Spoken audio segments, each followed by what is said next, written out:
बिस्मिल्लाहिर्रहमानिर्रहीम। अस्सलाम वालेकुम व्यूअर्स, मैं हूं वसीम और आप देख रहे हैं Wasim kitchen tales. I hope you all are fine. माशाल्लाह रमज़ान का महीना गुजर रहा है और ईद का मौका आने वाला है। ईद के मौके पर हमारे यहाँ कल्चर है कि दावतें की जाती हैं और उसी की मुनासबत से इंशाल्लाह हम आज आपके लिए रेसिपी लेके आए हैं। हम आज आपके साथ बीफ में अचार गोश्त की रेसिपी शेयर करेंगे। आप अगर वो चाहें तो चिकन में भी बना सकते हैं और मटन में भी। इंतहाई आसान सी रेसिपी है और इंशाल्लाह आप लोगों को बहुत ज़्यादा पसंद आएगी, मज़ेदार। और इसका मसाला भी हम खुद ही तैयार करेंगे। हम बाज़ार वाला मसाला इस्तेमाल नहीं करेंगे। अगर चाहें तो वो भी कर सकते हैं, लेकिन हम इसका मसाला खुद ही तैयार करेंगे। सबसे पहले ये देखें, हमने साबुत धनिया लिया है 1 टेबल स्पून, सौंफ 1 टेबल स्पून और ज़ीरा 1 टेबल स्पून। इन तीनों चीज़ों को हम क्रश कर लेंगे। इतना हमें करना है कि पाउडर फॉर्म में ना हो, बस दरमियाना से हो जाएगा। तीनों चीज़ें दरदरी सी जिस तरह मसाला होता है। तो कलौंजी 1 टेबल स्पून हम इसमें ऐड कर देंगे और इसके साथ ये मेथी दाना हाफ टेबल स्पून, राई दाना हाफ टेबल स्पून और इसके बाद हम इसमें चिली फ्लेक्स ऐड कर देंगे।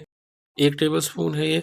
और ये देखिए, इसके बाद ये मेरे पास कश्मीरी लाल मिर्च थी, तो मैं इसका 1 टेबल स्पून पेपरिका पाउडर भी आप ऐड कर सकते हैं। नमक जितना आप लेना चाहें उतना ऐड कर दीजिएगा। हल्दी half tea spoon. Chaat masala इसमें मैं हाफ टेबल स्पून ऐड कर रहा हूँ और ये 1 टेबल स्पून मेरे पास धनिया पाउडर और ये जो लाल मिर्च का पाउडर होता है वो हमने इसमें ऐड कर दिया। ये तीन सारी चीज़ों को अच्छी तरह से मिक्स कर लेंगे। ये देखिए, इस तरह से माशाल्लाह हमारा जो मसाला है वो बिल्कुल रेडी हो गया है। तो व्यूअर्स, आपने अभी तक हमारा चैनल अगर सब्सक्राइब नहीं किया तो काइंडली चैनल को सब्सक्राइब कर दीजिएगा।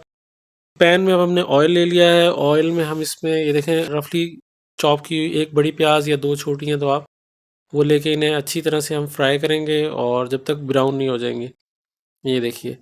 अच्छा, ये गोश्त है 1 किलो बीफ का। इसमें सिर्फ एक हड्डी है और बाकी सारा जो साफ गोश्त होता है बोटी वाला वो है सारा गोश्त इसमें, क्योंकि हम अचार गोश्त बना रहे हैं तो इसमें इसी तरह का गोश्त जाता है। ये देखें माशाल्लाह गोश्त बड़ा अच्छा है और प्याज अब हमारी ब्राउन होना शुरू हो गई है। वीडियो को लाइक करना ना भूलिएगा। तो ये देखें, हम प्याज को ब्राउन करते जाएंगे और ये माशाल्लाह देखें हमारी प्याज हो गई है ब्राउन। इससे ज़्यादा बस अब हम नहीं करनी, जल ना जाए बस। ये देखें, अब हम इसमें गोश्त ऐड कर देंगे इस तरह से। ये देखिए, ये गोश्त हमारा इसमें हमने ऐड कर दिया है और इसे थोड़ी देर इसके साथ पकाएंगे।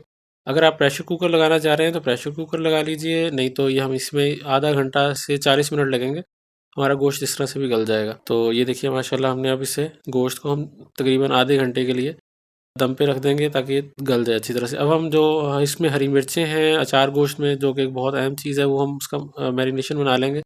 उसी जो हमने मसाला बनाया था उसी में से 2 टेबल स्पून लेके 2 से 3 लीमू का रस उसमें ऐड करके ये देखें इस तरह से हम इसे हरी मिर्चें इसकी भर देंगे। ईद का मौका है, उस पे दावत चलती है और उसी में मुख्तलिफ डिशेस बनाई जाती हैं। इसी हवाले से हम आपके साथ आज ये रेसिपी शेयर कर रहे हैं, जो कि आसान रेसिपी है और बहुत ही पसंद की जाती है अचार गोश्त। तो ये जब हम देखें हमारा गोश्त तकरीबन 40 मिनट के बाद ये देखें माशाल्लाह इस शेप में आ गया है और गोश्त गल चुका है। मैं अभी आपको चेक भी करवा देता हूँ।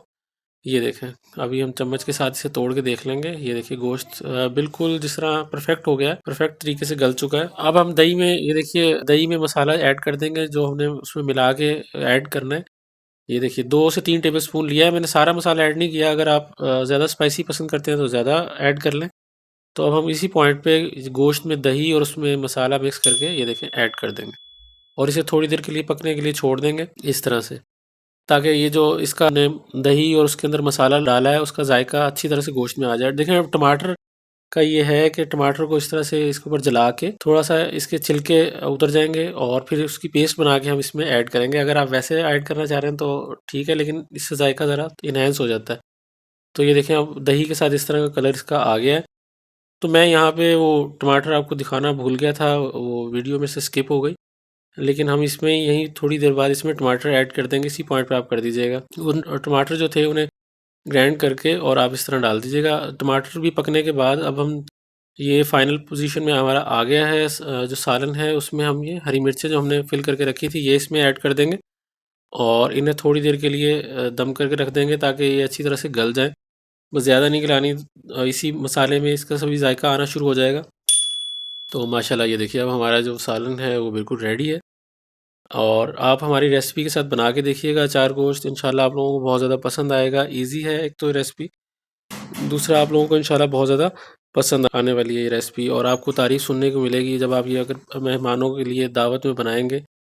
तो अगर आप ग्रेवी जितनी रखना चाहें उतनी रख सकते हैं। माशाल्लाह ये देखें हमारे जो सालन है वो रेडी है और इसे हम डिश आउट कर लेंगे। डिश आउट करने के बाद ये देखें, मैंने इस हरी मिर्च इस तरह से, हरी मिर्चें मसाला भी उसके अंदर उसी तरह मौजूद है। तो आप हमें कमेंट करके ज़रूर बताइएगा कि आपको हमारी रेसिपी कैसी लगी। ईद के मौके पर इंशाल्लाह मुलाकात होगी नेक्स्ट रेसिपी में। तब तक के लिए अल्लाह हाफ़िज़।